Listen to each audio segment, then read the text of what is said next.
ஈரோடு கிழக்கு சட்டமன்ற இடைத்தேர்தலில் 100% மக்கள் ஜனநாயக முறைப்படி வாக்களிக்க வேண்டும் என்று மாற்றுத்திறனாளிகள் சார்பில் இருசக்கரம் வாகனம் மூலமாக மாவட்ட ஆட்சியர் அலுவலகத்திலிருந்து பேரணியாக சென்று பொதுமக்களுக்கு விழிப்புணர்வு ஏற்படுத்தியுள்ளனர். அந்த ஒரு காட்சியை இப்பொழுது பார்ப்போம். வணக்கம்.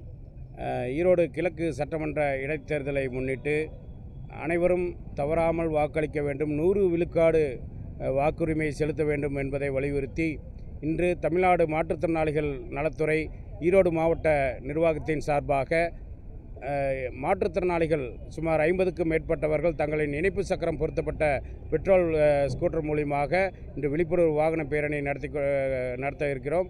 அதில் ஈரோடு கிழக்கு சட்டமன்ற பகுதியைச் சேர்ந்த அனைத்து பொதுமக்களும் 18 வயதுக்கு மேற்பட்ட அனைவரும் தவறாமல் வாக்களிக்க வேண்டும் என்பதை இந்த நேரத்தில் நாங்கள் நினைவு கூறுகிறோம். வாக்களிப்போம் வாக்களிப்போம் முழுமையாக வாக்களிப்போம் வாக்களிப்போம் வாக்களிப்போம் நேர்மையாக வாக்களிப்போம், எங்களது வாக்கு விற்பனைக்கல்ல, 100 விழுக்காடு வாக்களிப்போம் என்ற வாசகங்களை கையில் ஏந்தபடி எங்களது வாகன பேரணியை நாங்கள் இன்று நடத்தி கொண்டிருக்கிறோம். எதுவரைக்கும் சுற்றி வருவீங்க? ஈரோடு மாவட்ட ஆட்சித்தலைவர் அலுவலக வளாகத்திலிருந்து துவங்கி பெருந்துறை சாலை வழியாக செங்கோடம்பள்ளம் அரிமா மாற்றுத்திறனாளிகள் சிறப்பு பள்ளி வரை சென்று அங்கே நிறைவு செய்ய இருக்கிறோம் இந்த பேரணியை.